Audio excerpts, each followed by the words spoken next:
再來看台北市農商公會是決定講，這禮拜開始，這雞卵計數一斤要起3塊，產地價是來到39塊半，也若大賣價呢是賣到49塊。有農商是表示講，這是7月以來第4屆起價，已經起10塊去啊。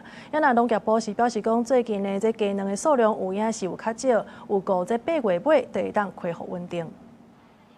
拜一菜車休市三角湯賣雞卵的檔繼續營業，生意佳也。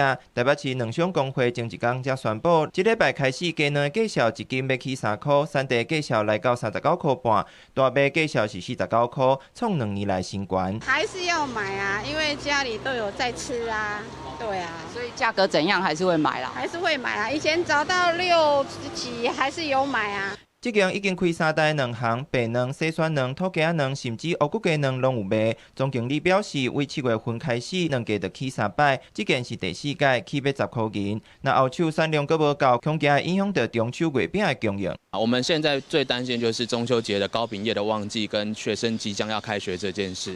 對啊，但也是希望說天氣的因素啊，或者是產量的恢復，能夠再去補給這個缺額。這樣。產銷資訊顯示，目前雞卵一日的生產量差不多是123000箱。比頂禮拜減500箱，差不多是10萬粒，整體評估算是小欠的狀態。其實是缺一點，但沒有說缺得很嚴重。灌雨淘汰，然後加上天氣熱，就是剛好比較多的原因這樣加在。農業部證實受高溫、產量調節、飼料計數影響，產量有較減，不過認為閣是在合理的波動範圍。比較合乎洗選蛋規格的蛋會比較少。